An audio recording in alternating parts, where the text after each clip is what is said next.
મિત્રો ચાના બ્રેક બાદ તમે પણ સમાંતર જોડાણને તૈયાર કરી લીધું હશે તો ચાલો કાઢો નોટ અને પેન સમાંતર જોડાણ ચેક કરી લો કે તમે કેટલું સરસ લખ્યું છે તો અવરોધોનું સમાંતર જોડાણ તો પહેલી આકૃતિમાં અવરોધ R1 R2 અને R3 ડાબા સાથે ડાબો જમણા સાથે જમણો એટલે કે વીજ પ્રવાહના ભાગલા પડે છે splitting of current eight point A જ્યાં વીજ પ્રવાહના ભાગલા પડે છે એવા બિંદુને જંક્શન બિંદુ કહેવાય છે. This is known as junction point. Junction બિંદુ કહેવાય છે અને જંક્શન બિંદુ પાસે વીજભારનું સંરક્ષણ થાય છે એટલે કે એકમ સમયમાં આવતો વીજભાર અને એકમ સમયમાં ત્યાંથી જતો વીજભાર સરખો હોય છે એટલે કે જંક્શન બિંદુ પાસે કે કોઈ પણ બિંદુ પાસે વીજભારનું સંરક્ષણ થાય છે એટલે કે કોઈ પણ બિંદુ પાસે વીજભાર વધતો નથી કે ઘટતો નથી, ઉદ્ભવતો નથી કે નાશ પામતો નથી, વીજભારનું સંરક્ષણ થાય છે. હવે એકમ સમયમાં વીજભાર એટલે વીજ પ્રવાહ એટલે કે અહીંયા આવતો પ્રવાહ બરાબર જતો પ્રવાહ. આવતો પ્રવાહ I છે જેના અહીંયા 3 ભાગલા પડે છે I1 I2 I3 અને આ 3 ભાગ પડે છે એના માટે લખી શકીએ એ જંક્શન બિંદુ પાસે I બરાબર I1 plus I2 plus I3 સમીકરણ નંબર 1. હવે A અને B બિંદુ સાથે બેટરી જોડી છે જે અહીંયા બતાવી નથી. આવી રીતે A અને B બિંદુ સાથે બેટરી ન બતાવો તો ચાલે પણ ખ્યાલ આવે એટલે તો A અને B બિંદુ વચ્ચે 20 વોલ્ટની બેટરી જોડી છે. એનો મતલબ થયો કે અહીં A અને B વચ્ચે વિસ્થિતિમાનનો તફાવત પોટેન્શિયલ ડિફરન્સ PD બરાબર V છે. એટલે A અને B બિંદુ વચ્ચે વિસ્થિતિમાનનો તફાવત V છે. એનો મતલબ અવરોધના બે છેડા R1 ના AB છે તો અવરોધ R2 ના બે છેડા AB જ છે. અવરોધ R3 ના પણ બે છેડા AB જ છે. એનો મતલબ કે R1 R2 કે R3 ઘટકના બે છેડા વચ્ચે વીજ સ્થિતિમાનનો તફાવત V જે છે એ V સરખો છે. આવે છે ને યાદ શીર્ષાસન કરીએ ઓમાં તો I સરખો V જુદો જુદો. અહીંયા શું થઈ ગયું V સરખો I ના ભાગ પડે છે I બરાબર I1 પ્લસ I2 પ્લસ. આમ જો ઓહમનો નિયમ વિચારીએ તો અવરોધ R1 ના બે છેડા વચ્ચે વિસ્થિતિમાનનો તફાવત V તો ઓહમના નિયમ પ્રમાણે I1 R1 બરાબર V. એવી જ રીતે અવરોધ R2 ના બે છેડા વચ્ચે I2 R2 બરાબર V. એવી જ રીતે R3 ના બે છેડા વચ્ચે I3 R3 બરાબર V. એનો મતલબ I1 I2 અને I3 ને સૂત્રનો કરતા બનાવીએ તો I1 બરાબર V બાય R1, I2 બરાબર V બાય R2 અને I3 બરાબર V બાય R3. સમીકરણ 1 માં કિંમત મૂકીએ તો I બરાબર I1 ની જગ્યાએ V બાય R1, I2 ની જગ્યાએ V બાય R2 અને I3 ની જગ્યાએ V બાય R3.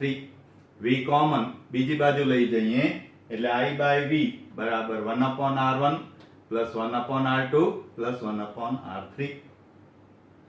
હવે આ ત્રણ અવરોધો જે છે એ પરચુરણ કાઢી અને એક જ અવરોધ એવો મૂકીએ કે આના જેવું જ પરિણામ આપે, એટલે કે બેટરીના વોલ્ટેજ એ જ લગાડીએ તો વીજ પ્રવાહ તે જ I મળે. એને કહેવાય છે પરિપથનો સમતુલ્ય અવરોધ. સમતુલ્ય અવરોધ R equivalent. R equivalent સમતુલ્ય અવરોધ.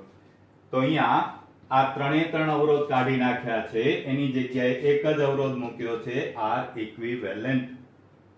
તો આ R equivalent કેટલો મળશે? તો હવે આ પરિપથ માટે વિચારીએ તો ઓહમનો નિયમ V બરાબર IR. હવે R અહીંયા કયો?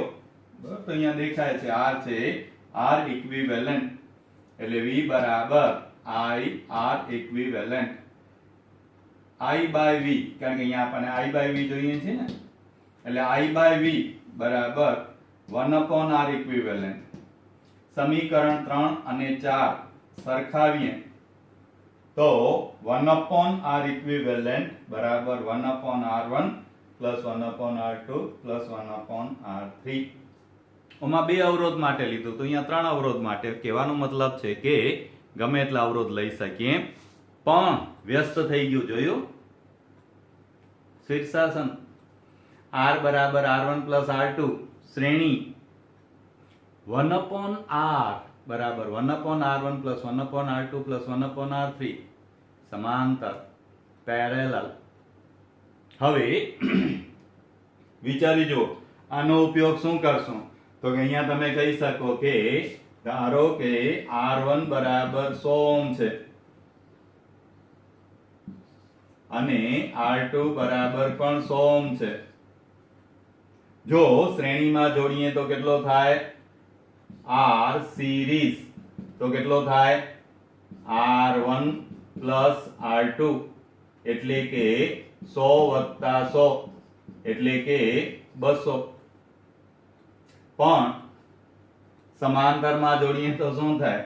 તો 1/R equivalent બરાબર 1/100 વત્તા 1/100 એટલે કે 2/100. પણ ઈ કોણ છે? 1/R છે. એનો મતલબ કે R equivalent શું થયો? R equivalent 100 ભાગ્યા 2 એટલે કે 50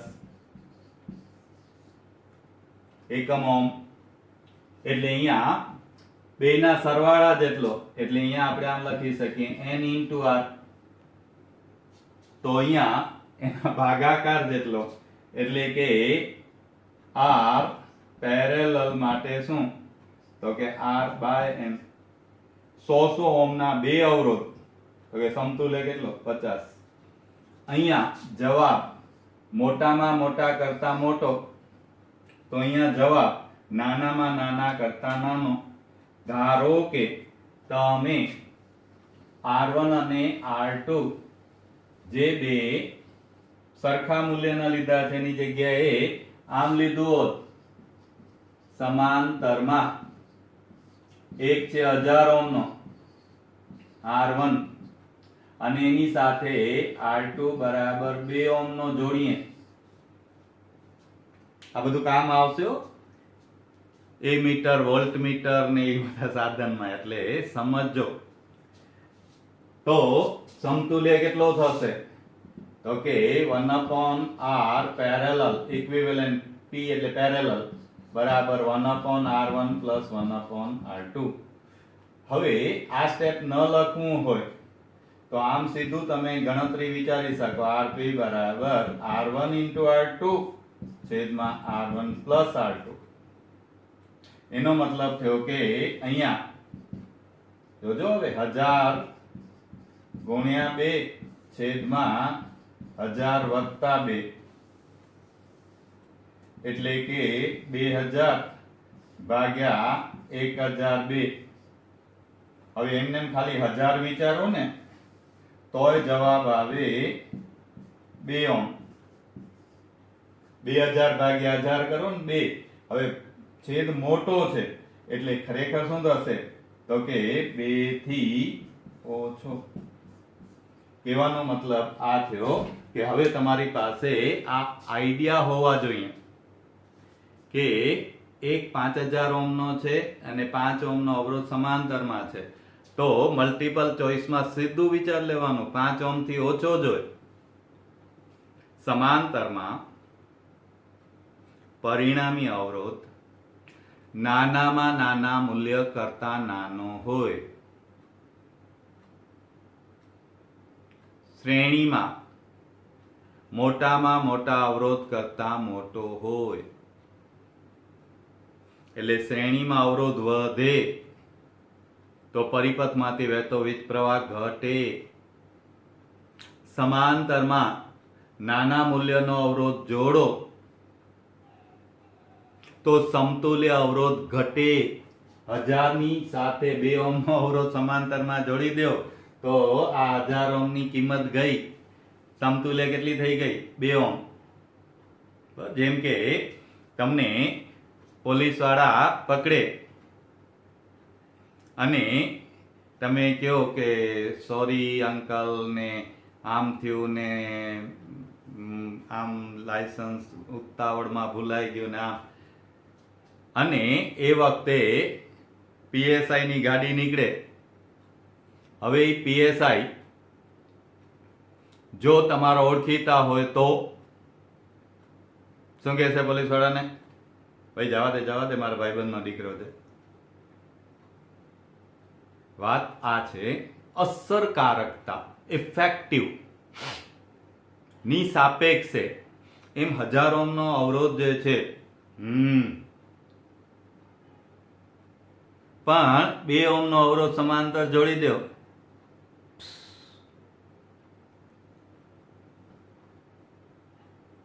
આમ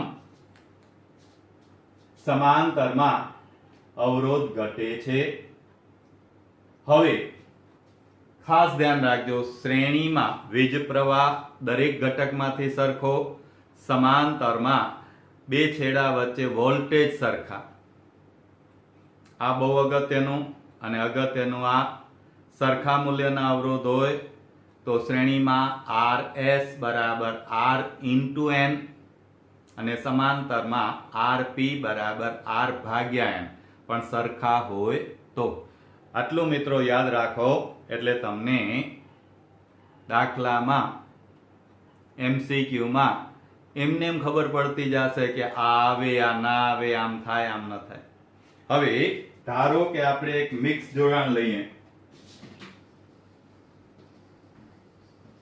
फूलों का तारों का सबका कहना है, 1000 में मेरी बहना है, सारी उम्र हमें संग रहना है, फूलों का तारों का सबका कहना है.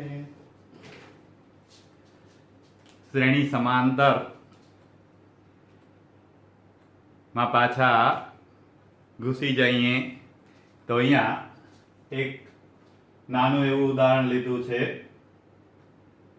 કે R1 R2 R3 R4 R5 battery સાથે મિક્સ જોડાણમાં જોડ્યા છે, મિશ્રણ. કાં તો કે અહીંયા જોશો તો R2 અને R3 સમાંતરમાં છે, ડાબા સાથે ડાબો, જમણા સાથે જમણો. બાકીનું શ્રેણીમાં છે જ્યાં વીજ પ્રવાહના ભાગલા પડતા નથી. તો અહીંયા આવા નેટવર્કને કેમ સોલ્વ કરશું, બરાબર, તો એ રીત શીખવાડું છું. તો અહીંયા પહેલું કામ કરશું આપણે, આ B અને C વચ્ચે સમાંતર જોડાણ છે એને પહેલા આટલા ભાગને આપણે ગણતરીમાં લેશું. તો B અને C વચ્ચે R2 અને R3 સમાંતરમાં છે, પેરેલલમાં છે. સમાંતરના નિયમ પ્રમાણે આનું R પેરેલલ બરાબર R2 into R3 upon R2 plus R3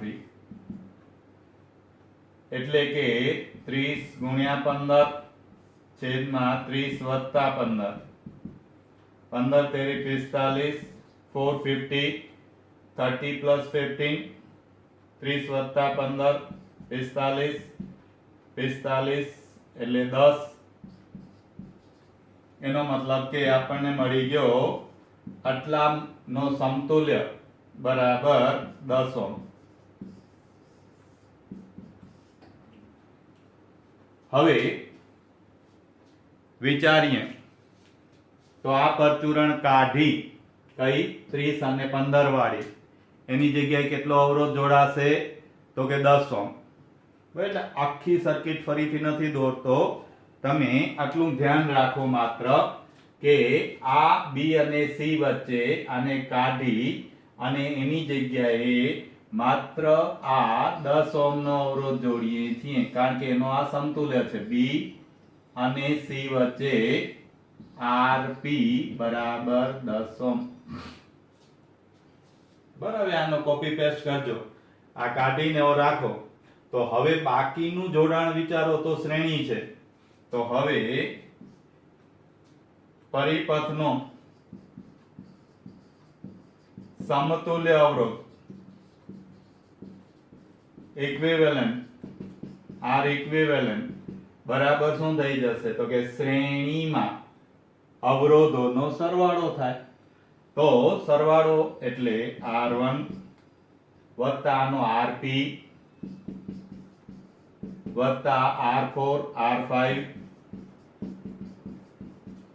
એટલે કે R ઇક્વિવેલન્ટ બરાબર 10 10 20 અને 5, 10 10 20 અને 5, 10 ને 10 20 ને 20 40 ને 5 45 ઓહ્મ. એટલે તમને મળ્યો R ઇક્વિવેલન્ટ બરાબર 45 ઓહ્મ.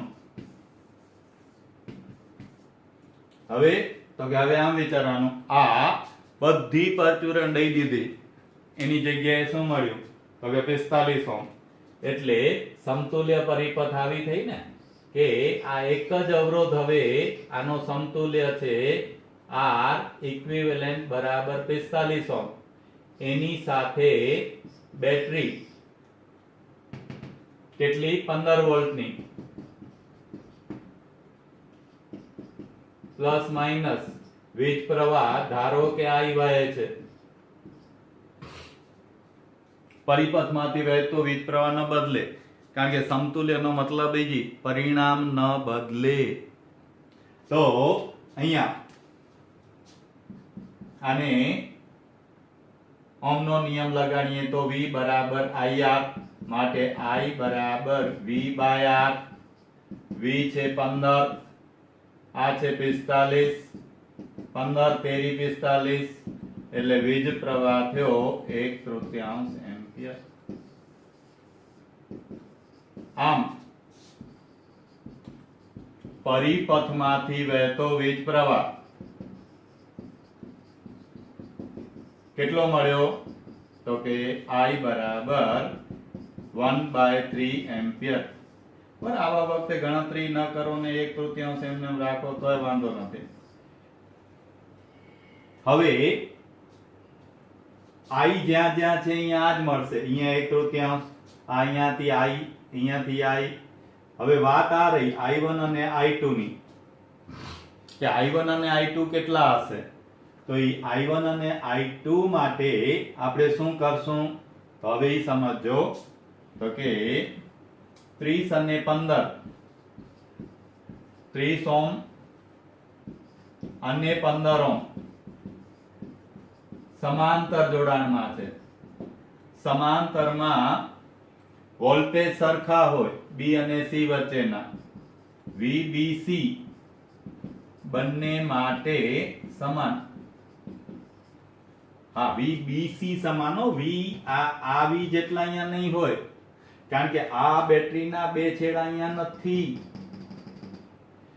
VBC જે હશે ઈ R2 માટે અને R3 માટે સરખા છે. હા, પછી તમે પૂરું સાંભળતા નથી ને પછી ધબોધબ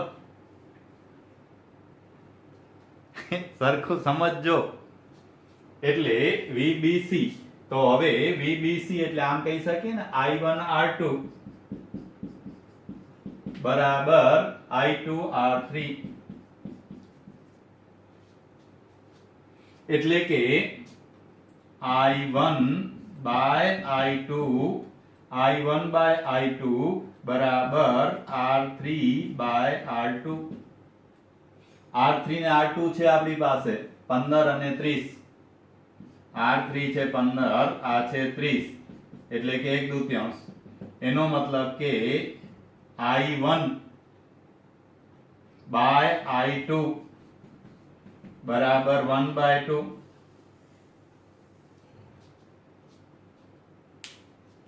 હવે જો ટ્રીકે વિચારી શકો એટલે સમજાવું છું ટ્રીકે આપું છું અને બહુ મસ્ત રીતે મજા આવશે. હવે આ તમે સ્ટેપ કર્યું સ્ટેપ. હવે એમને એમ ન કરી શકત કે વોલ્ટેજ સરખા હોય તો આના કરતા આનો અવરોધ અડધો છે તો આના કરતા આમાંથી વહેતો વીજ પ્રવાહ કેવો હોય? બમણો હોય.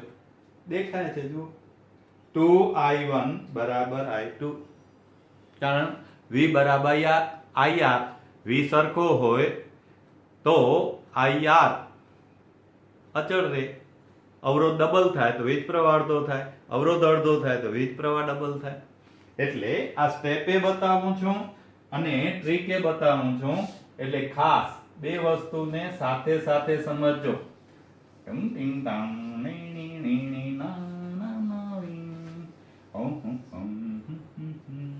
તો અહીંયા આપણે કહી શકીએ કે 2I1 બરાબર I2 આ રીતે મળ્યું આપણને.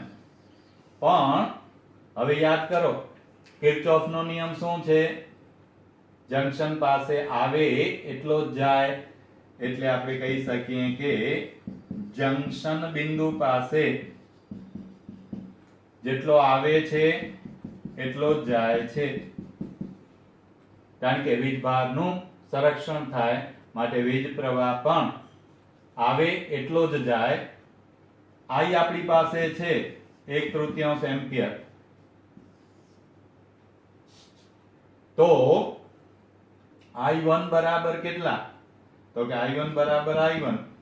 I2 બરાબર કેટલા? તો કે 2I1.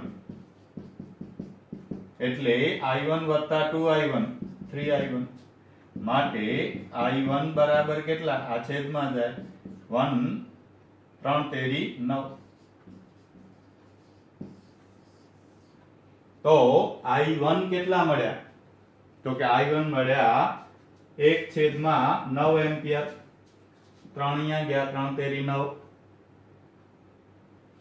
તો I2 કેટલા? તો કે હવે I2 બરાબર તો આવ્યું 2I1 માટે તો કે I2 બરાબર 2I1 એટલે કે 2/9 એમ્પિયર.